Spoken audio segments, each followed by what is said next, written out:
श्रीमती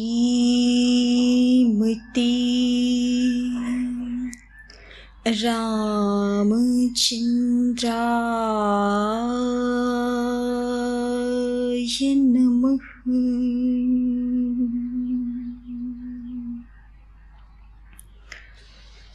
आपदामपहर्तारम्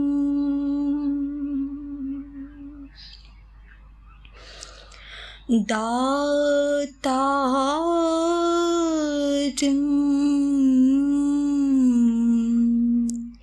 सर्वसम्पदाम् लोकाभिरामम्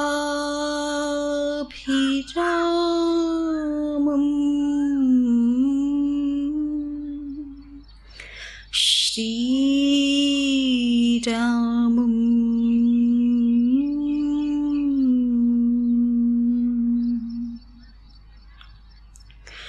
भूयो भूयो नमाम्यहम्।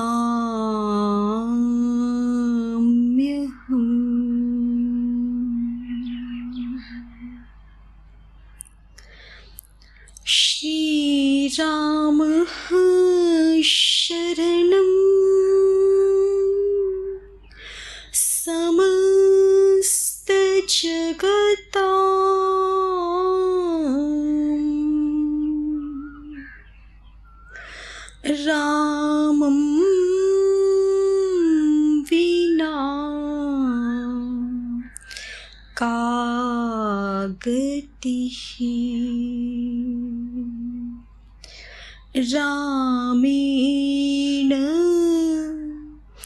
प्रतिहन्यते कलिमलम्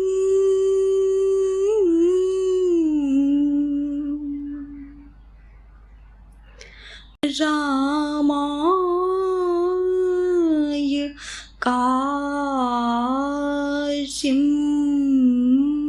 नमः।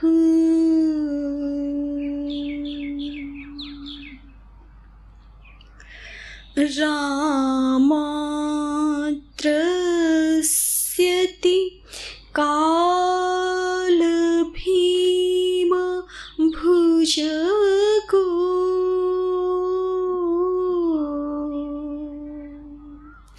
रामस्य सर्वं वशे।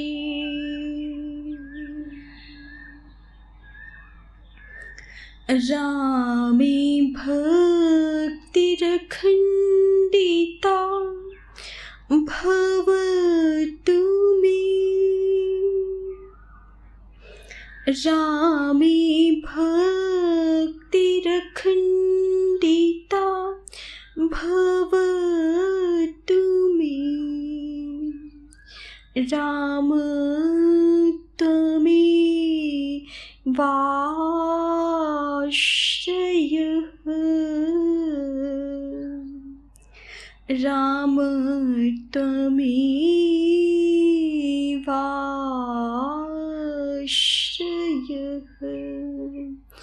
राम त्वमेवाश्रयः।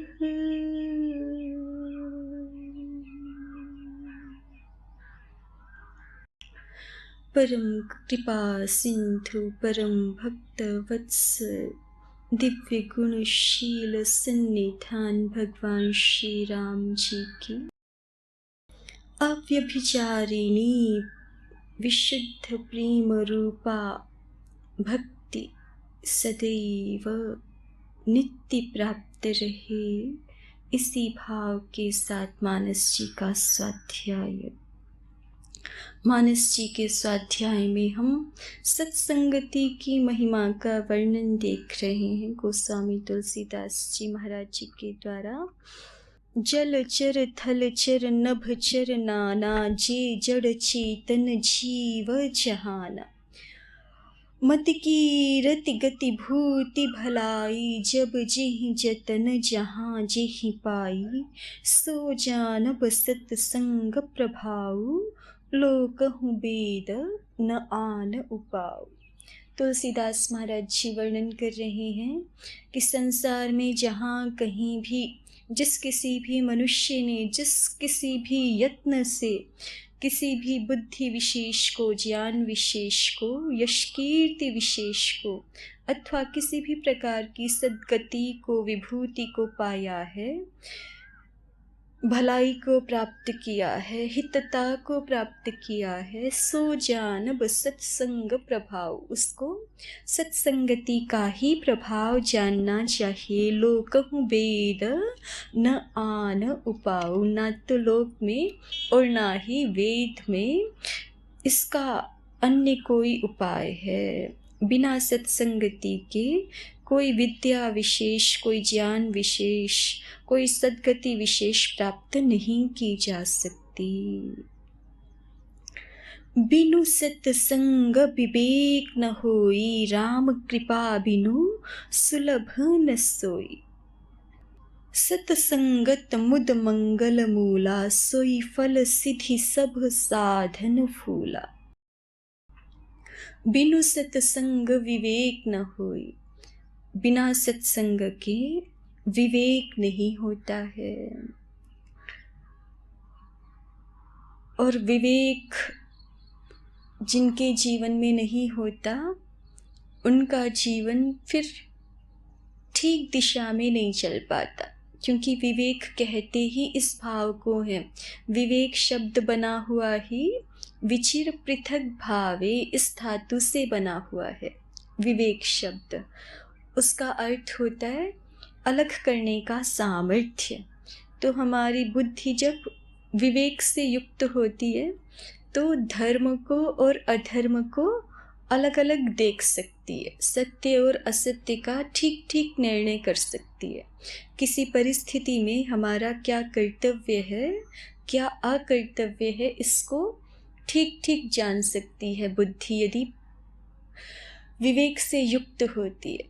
और जब बुद्धि पर अज्ञान का आवरण छा जाता है, तो जैसे हम अंधेरे में ठीक ठीक नहीं देख पाते ना कि सामने क्या वस्तु है, संदेह हो जाता है, भ्रम हो जाता है।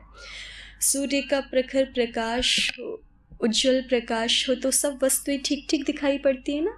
लेकिन रात्रि के अंधकार में, प्रकाश के अभाव में हम वस्तुओं का, जैसे भौतिक वस्तुओं का ठीक से परिज्ञान नहीं कर पाते, इसी प्रकार से हमारी बुद्धि में भी जब विवेक रूपी प्रकाश नहीं होता है, ज्ञान रूपी प्रकाश नहीं होता है, तो हमें जैसी वस्तुएं दिखाई पड़नी चाहिए वैसी दिखाई नहीं पड़ती। तो असद को भी हम सद समझ लेते हैं, दुख को भी हम सुख मान करके ग्रहण कर लेते हैं, अनर्थ कार्यों को भी हम बहुत अर्थप्रद समझ करके, अनिष्ट कार्यों को भी इष्ट कार्य हैं हमारे, दुखदायी वस्तुओं को, दुखदायी विचारों को भी हम सुखदायी मान करके ग्रहण कर लेते हैं। आलस्य आदि वृत्तियों को, जो परिणामतः अत्यंत दुख स्वरूप ही हैं, हिंसा आदि वृत्तियाँ, वितर्क आदि वृत्तियाँ जो परिणामतः दुख स्वरूप हैं, उनको भी सुख मान करके उनका जीवन में पुनरावर्तन करते रहते हैं। तो ये विवेक के अभाव में होता है। और जो हमारा शास्त्रों का स्वाध्याय है, सत्य शास्त्रों का स्वाध्याय है, इसका एक बहुत उत्तम लाभ हमें ये भी प्राप्त होता है कि स्वाध्याय, सत्शास्त्रों का स्वाध्याय हमारी बुद्धि में विवेक उत्पन्न कर देता है। और जब विवेक उत्पन्न होता है तो उसका सबसे बड़ा लाभ ये होता है कि हमारे जीवन में निर्णय ठीक होने लगते हैं, और निर्णयों के अनुसार ही तो हमारा जीवन प्रवृत्त होता है। जैसा हमारा निर्णय होगा वैसा हमारा जीवन हो जाता है। व्यक्ति जीवन में एक गलत निर्णय कर ले, तो उस एक गलत निर्णय के कारण कभी कभी स्थिति ऐसी बनती है, जैसे पर्वतों की यात्रा होती है ना, वहाँ कई कई जगह बहुत संकरे मार्ग होते हैं, छोटे बिल्कुल इतना इतना रास्ता होता है। वहाँ एक भी पग यदि हमारा गलत जाए तो सैकड़ों फीट गहरी खाई में जा सकते हैं हम, हजारों फीट गहरी खाई में जा सकते हैं। जीवन में भी ऐसा ही होता है।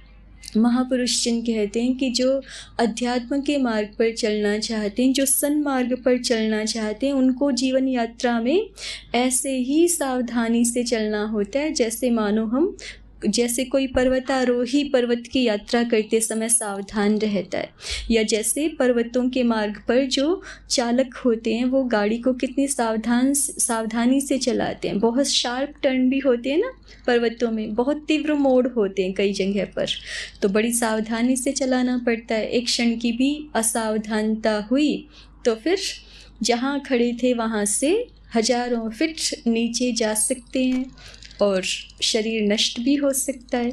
इसी तरह से जीवन में यदि एक भी निर्णय गलत हो जाता है कभी, तो ऐसा भी हो सकता है कि हाँ, हम उन्नति के जिस शिखर पर खड़े थे वहाँ से हम बहुत गहरे गिर सकते हैं। विवेक भ्रष्टानाम भवति विनिपातः शतमुखः, ये महात्मा भर्तृहरि जी के श्लोक का एक वाक्य है कि जिनका विवेक नष्ट हो जाता है ना, फिर जीवन में सैकड़ों प्रकार से उनका पतन होता है।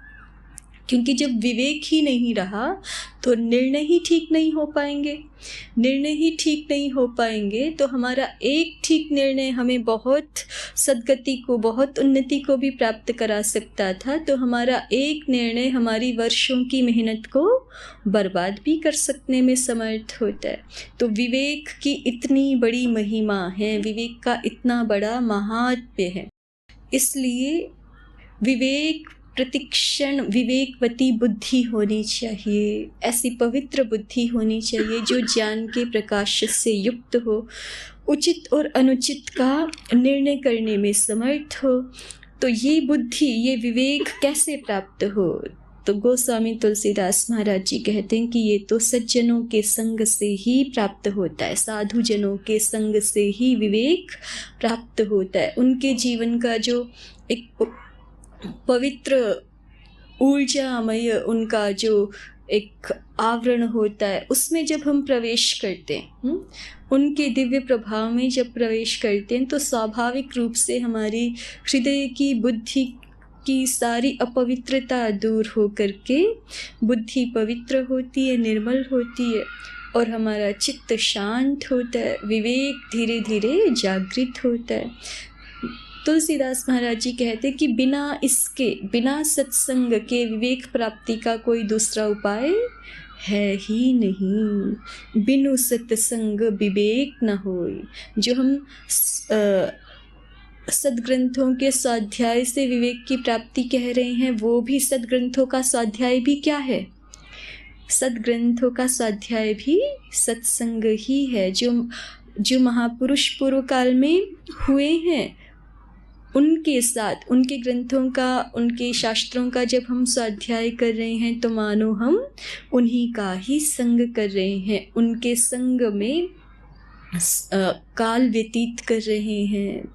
तो बिनु सत्संग विवेक न होय, बिना सत्संग के विवेक की प्राप्ति नहीं होती, और विवेक तो जीवन में बहुत आवश्यक है। तो विवेक की प्राप्ति करने के लिए नित्य हमें साधु संग करना चाहिए, नित्य उत्तम जनों का, दिव्य पवित्र आचरण वाले महापुरुषों का संग करना चाहिए। अब ये सत्संग प्राप्त कैसे होता है? तो गोस्वामी तुलसीदास महाराज जी एक बहुत विशेष बात ये कह रहे हैं कि यदि हमें सत्संग की प्राप्ति हो रही है किसी भी प्रकार से, तो हमें समझना चाहिए भगवान जी की हम पर संसार में सबसे बड़ी कृपा हो रही है। आप लोगों ने भगवान आदि शंकराचार्य जी का नाम सुना है ना, जिन्होंने भारत में सब तरफ जो है वो चारों दिशाओं में 4 मठों की स्थापना करके और वैदिक धर्म का पुनरुद्धार किया एक प्रकार से।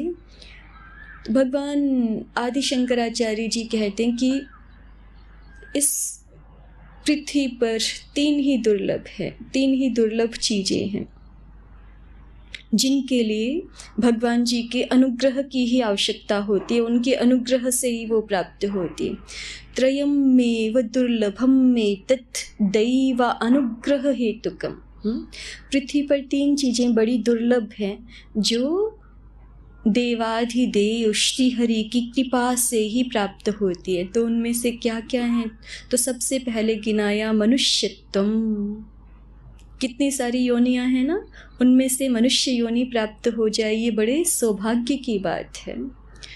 और फिर मनुष्यत्वम मुमुक्षुत्वम, मनुष्यत्व प्राप्त हो जाए और उसके बाद ये बुद्धि आ जाए कि हमें भगवत प्राप्ति करनी है। मनुष्य जन्म और किन्हीं सांसारिक रूप रस भोग के लिए नहीं है, वो तो अन्य योनियों में भी है ना। हमें अपना रसगुल्ला खा करके जितना सुख प्राप्त होता है, वही छिपकली को मच्छर खा के वही सुख मिल जाता है, कोई अंतर नहीं है। रूप रस गंध शब्द स्पर्श, इन विषयों का उपभोग तो सब जगह समान ही है। सब योनियों में सैकड़ों सैकड़ों कोटि कोटि बार हम जो है वो उन सब विषयों का आसेवन करके आ चुके हैं।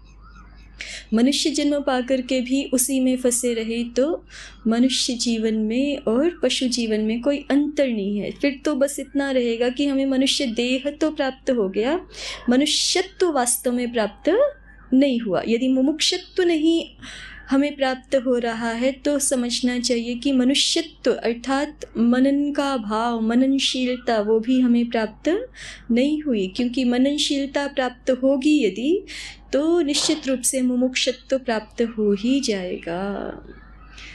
तो त्रयमेव दुर्लभम में तद्दैवानुग्रह हेतुकम मनुष्यत्वम मुमुक्षुत्वम महापुरुष संश्रयः। उसमें तीसरी बात कही है कि मनुष्यत्व भी किसी को प्राप्त हो जाए, मोक्षत्व भी प्राप्त हो जाए, लेकिन यदि महापुरुष संश्रय ना हो तो दोनों ही अकिंचित कर रह जाएंगे। महापुरुषों का सानिध्य सबसे बड़ी बात है। तो महापुरुषों का सानिध्य, सज्जनों का संग, साधु जनों का संग, उनका आशीर्वाद, उनकी कृपामय दृष्टि हमें प्राप्त हो जाए तो ये समझना चाहिए कि भगवान जी का हम पर परम अनुग्रह है। राम कृपा बिनु सुलभ न सोई। क्योंकि बिना भगवान जी की कृपा दृष्टि हुई, बिना भगवान जी की मेहर हुए बिना किसी को सत्संग की प्राप्ति होती नहीं है। तुलसीदास भगवान जी ही कह रहे हैं कि तुलसी पूर्व पाप ते हरि चर्चा न सुहाए। हमारा मन जो है वो संसार दुनिया भर के सारे कामों में लगेगा, सारे कामों में, लेकिन सत्संग में नहीं लगेगा जब तक भगवान जी की कृपा होती नहीं है। क्योंकि हमारे जो पूर्वकृत प्रारब्ध होते हैं वो हमें संसार में ही खींच करके, उसमें ही बांध करके, उसी के विषयों में आकृष्ट करके रखते हैं। तो किसी मनुष्य को स्वाध्याय की, सत्संग की, साधु जनों के आशीर्वाद की प्राप्ति हो जानी चाहिए। तो समझना चाहिए कि भगवान जी ने इस मनुष्य पर कृपा करने की ठान ली है, इसका उद्धार करने के लिए कृत संकल्प हो गए हैं। जब भगवान जी स्वयं कृत संकल्प हो जाते हैं, किसी पर पूर्ण कृपा दृष्टि करते हैं, तो ही उसको साधु संग की प्राप्ति होती।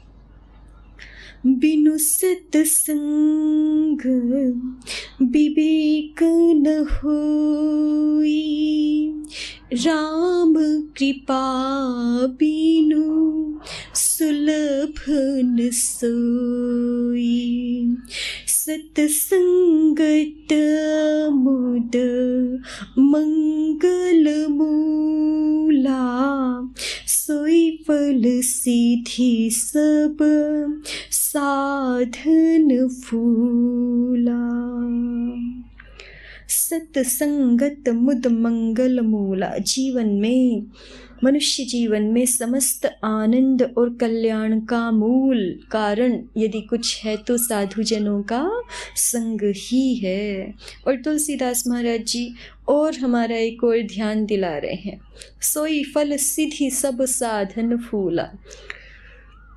और जो कुछ भी हम साधन करते हैं ना, मान लीजिए हम कुछ पूजन अर्चन करते हैं, हम किसी स्तोत्र का पाठ करते हैं, हम कोई तीर्थाटन करते हैं, सब कुछ जो कुछ हम साधन करते हैं या कोई अच्छे कार्य करते हैं, सेवा कार्य करते हैं, वो सारे के सारे साधन वो मानो किसी वृक्ष पर पुष्प होते हैं तो उन पुष्पों के समान है हमारे सारे साधन। सब साधन फूला लेकिन सोई फल सिद्धि। पुष्प के बाद पुष्प मात्र से वृक्ष की परिपूर्णता नहीं होती ना, कली होती है, पुष्प होता है, फिर पुष्प के बाद फल जब आता है, कोई वृक्ष जब फलित होता है तो उसकी परिपूर्णता होती है, फल युक्त जब हो जाता है। तो तुलसीदास महाराज जी कहते हैं कि मनुष्य जीवन में हम जिन किन्हीं भी उत्तम साधनों का अनुष्ठान करते हैं, पूजा का, व्रत का, तीर्थाटन का, तीर्थ सेवन का, स्नान आदिकों का अनुष्ठान करते हैं, पूजा पाठ करते हैं, वो सारे अनुष्ठान, वो सारे साधन मानो पुष्प के समान हैं, फूल के समान हैं। लेकिन उन साधनों के परिणाम स्वरूप यदि हमें सत्संगति प्राप्त हो गई तो समझना चाहिए कि हमें उन सब का फल प्राप्त हो गया। सोई फल सिद्धि सब साधन फूला। क्योंकि जब सज्जनों का संग प्राप्त हो जाता है तो जीवन में कुछ भी अप्राप्त नहीं रहता है। सब कुछ जो हमारे लिए आवश्यक है वो भगवद विधान से ही स्वतः प्राप्त हो जाता है साधु संग के द्वारा। और सत्संगति की क्या महिमा है तो तुलसीदास महाराज जी कहते हैं, सठ सुधरहि सत संगति पाई, सठ सुधरहि सत संगति पाई, पारस परस कुधात सुहाई, पारस परस कुधात सुहाई, विधि बस सुजन कुसंगति परहि, विधि बस सुजन कुसंगत परहि, फनि मनि सम निज गुण अनुसरहि, फनि मनि सम निज गुण अनुसरहि, विधि हरिहर कबि कोबिद बानी, विधि हरिहर कबि कोबिद बानी, कहत साधु मही मास कुचानी, कहत साधु मही मास कुचानी, सोमोसन कही जात न कैसी, सोमोसन कही जात न कैसी, साक बनिक मणि गुण गण जैसे, साक बनिक मणि गुण गण जैसे, सठ सुधरहि सत संगति पाई। दुष्ट व्यक्ति भी, दुष्ट जन भी, किसी प्रकार की दुष्टता को जो प्राप्त हो गए हैं, ऐसे मनुष्य भी सत्संगति पाई सुधरहि, सत्संगति को पा करके सुधर जाते हैं। ऐसे अनेक दृष्टांत देखे जाते हैं। वस्तुतः कुसंग मनुष्य के जीवन का ऐसा दोष है कि वो एक दोष फिर अन्य सारे दोषों को जीवन में लाने के लिए कड़ी का काम करता है, श्रृंखला का काम करता है। कुसंग हो गया तो उन कुसंगी मनुष्यों में भी जो भी उनमें दोष दुर्गुण दुर्व्यसन होंगे, उनको हमारे भीतर भी आते देर लगती नहीं है। तो जैसे कुसंग अपने साथ सारे दुर्गुण दुर्व्यसन दुर्भावों को लेकर के आ जाता है, उसी प्रकार से जैसे ही हमारा सत्संग होता है, सज्जनों के साथ संग होता है, तो वैसे ही हमारा जीवन उत्तमता में ढलने लगता है, अच्छे व्रतों में ढलने लगता है, अच्छा स्वभाव हमें प्राप्त होने लगता है। कैसे? उसका एक दृष्टांत देते हुए तुलसीदास महाराज जी कह रहे हैं, पारस परस कुधात सुहाई, कि सत्संग पारस के समान है। जैसे पारस के स्पर्श से कुधातु जो लोहा है वो भी उसके स्पर्श मात्र से, और कुछ थोड़ी करना होता है, उसके स्पर्श मात्र से ही, पारस के स्पर्श मात्र से ही लोहा सुवर्ण रूप धारण कर लेता है। उसी प्रकार से सज्जनों के संग मात्र से ही, साधु जनों के, संत जनों के संग मात्र से ही, शरणागति को प्राप्त शरणापन्न भक्त जनों के संग मात्र से ही किसी भी दुष्ट मनुष्य का भी जीवन संवरने लगता है। ऐसे अनेक अनेक उदाहरण जो है वो हमें इतिहास में देखने को मिलते। महर्षि दयानंद जी के जीवन में भी हम सुनते हैं।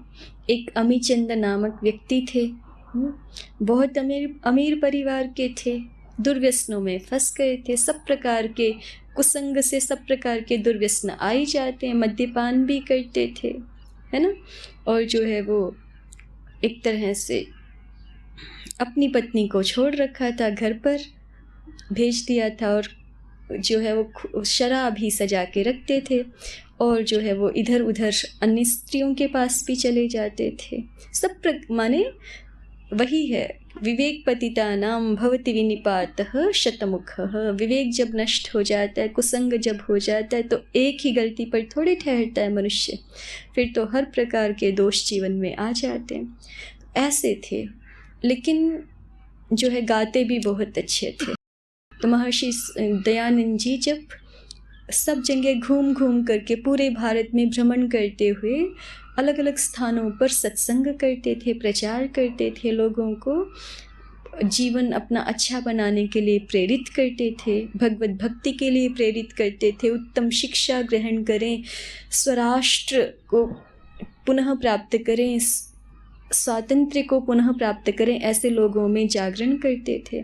तो किसी प्रसंग से, इसी प्रकार से सत्संग के प्रसंग से एक बार उसी नगर में जहाँ पर अमीचंद जी का भी निवास था, वहीं पर गए, वहाँ सत्संग होता था। तो अमीचंद जी गाते थे बहुत अच्छा। तो उन्होंने महर्षि दयानंद जी से निवेदन किया कि आप मुझे गाने का अवसर दीजिए। तो जो आसपास के भक्त जन थे, उन्होंने महर्षि दयानंद जी को कहा कि ये तो ऐसा व्यक्ति है, इसको मत बुलाइए, अपने पास मत बुलाइए, इसको अपने साथ मत बिठाइए, या उसको अवसर मत दीजिए ऐसे सभा में। पर फिर साधु जनों की तो अपनी महिमा होती है ना, उनकी अपना दृष्टिकोण होता है, वो सामान्य बुद्धि से नहीं देखते, वो अलौकिक प्रतिभा के, अलौकिक बुद्धि के, अलौकिक भाव संपन्न होते।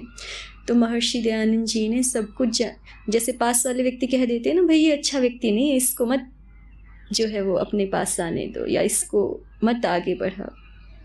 तो कहा लोगों ने, लेकिन फिर भी महर्षि दयानंद जी ने उसको अवसर दिया। तो उन्होंने बड़ा अच्छा जो है भजन सुनाया।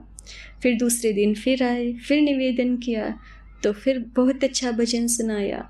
तो स्वामी दयानंद जी ने उनको कहा, अमीचंद तुम हो तो हीरे, लेकिन कीचड़ में पड़े हो। तो ये एक वाक्य ही उनके जीवन के परिवर्तन के लिए पर्याप्त हो गया, हृदय परिवर्तन हो गया। तो साधु जनों के एक वाक्य में भी, एक वचन में भी ऐसा सामर्थ्य होता है। महर्षि पतंजलि जी ने भी कहा है, सत्य प्रतिष्ठा याम क्रिया फलाश्रयत्वम। क्योंकि साधु जन सत्य में प्रतिष्ठित होते हैं, इसलिए उनकी वाणी में ऐसा सामर्थ्य होता है। वो व्यक्ति कैसा भी है, वो उसको यदि कहें कि धार्मिक भव, तुम धार्मिक हो जाओ, तो वो धार्मिक हो जाएगा। इसके उदाहरण देखने को मिल रहे हैं। अमीचंद जैसे दुर्गुणों में पड़े हुए व्यक्ति, एक वाक्य से ही उनका पूर्ण परिवर्तन हो गया। सारा कुछ, मद्यपान आदि सब छोड़ दिया, अपनी सहधर्मिणी को वापस ले आए, सद्गृहस्थ के जो नियम होते हैं उनके अनुसार। और फिर उन्होंने सैकड़ों सैकड़ों भजन लिखे, घूम घूम करके जो है वो सर्वत्र भगवत भक्ति का प्रचार प्रसार किया। आज भी उनके बहुत सुंदर सुंदर भजन प्राप्त होते हैं। तो ऐसे साधु संग से जीवन परिवर्तन हो जाता है। सठ सुध रही सत्संगति पाई, क्योंकि साधु जिन निरंतर भगवत कृपा को प्राप्त होते हैं, भगवान जी के साक्षात संबंध से युक्त होते हैं, उनके दिव्य नामों के उच्चारण के पवित्र सामर्थ्य से युक्त होते हैं, तो उनका सानिध्य मात्र, उनका दर्शन मात्र, स्पर्शन मात्र, उनका समागम सब कुछ हमें पवित्र करने वाला होता है। पारस परस कुधात सुहाई, पारस के संसर्ग से जैसे लोहा आदि भी स्वर्ण रूप हो जाते हैं, उसी प्रकार साधु संग हमारे जीवन में सब प्रकार की पवित्रता को प्राप्त कराए। समस्त दुर्गुण दुर्व्यसनों से, दुर्भावों से, कुसंस्कारों से, कुवासनाओं से हमारा जीवन निर्मूल हो करके साधु संग से, सत्संग की दिव्य शोभा से सदैव सुशोभित रहे। ऐसी श्री गुरु हरि चरणों में प्रार्थना करते हुए रघुनंदन प्रभु श्री राम की जय, गोस्वामी तुलसीदास महाराज जी की जय, सद्गुरुदेव भगवान की जय, समस्त भक्त वृंद की जय। ओम शांति शांति शांति। ओम श्री परमात्मने नमः। ओम श्री गुरु नमः। ओम सर्वेभ्यो